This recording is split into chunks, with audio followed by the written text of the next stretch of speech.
Desde los comités que organizan la huelga del próximo jueves señalan que vivimos cada vez de una forma más evidente un desarrollo insostenible. Gobiernos que hacen suyas políticas neoliberales que llegan de Europa, crean un reparto de riqueza cada vez más injusto y políticas fiscales al servicio del capital.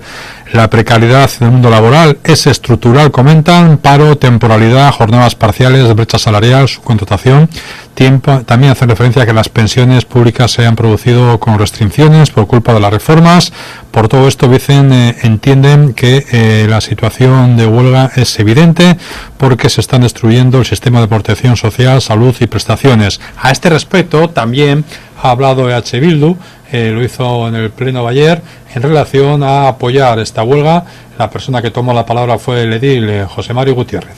Esta huelga que es producto de una fuerte movilización social. Esta huelga se está impulsando desde una solidaridad de clase. Detrás de ella están los pensionistas, están trabajadores en activo, tenemos los parados también están a favor de la huelga. Amas de casa y amos de casa, jóvenes, estudiantes, todos esos hacen un trabajo al que también hay que darle valor. Están detrás de la huelga hombres y mujeres, el movimiento juvenil, el movimiento feminista. En realidad solo falta a favor de la huelga esa clase que critica esa clase política que critica el carácter político de la huelga, como si eso fuese para avergonzarse. Nos quieren convencer a todos de que no hay razones para quejarse, y menos todavía para movilizarse, pero los datos son tercos.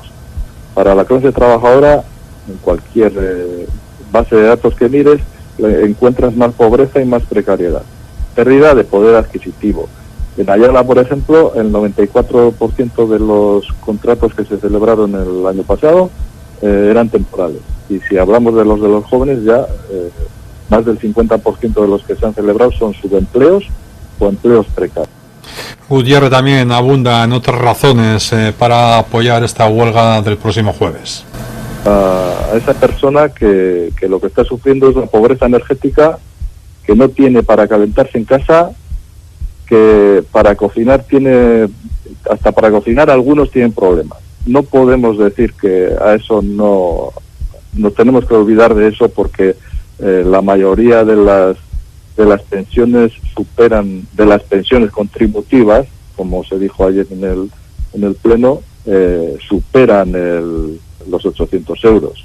Y nos olvidamos de todas las pensiones que están por debajo de los 500. Más del 40% de las pensiones están por debajo de 800 euros. Así que nos parece que esta huelga es necesaria y que es el camino por el que hay que ir hasta ver si conseguimos cambiar el modelo socioeconómico, a ver si conseguimos que realmente la vida digna sea vida digna para todas las personas.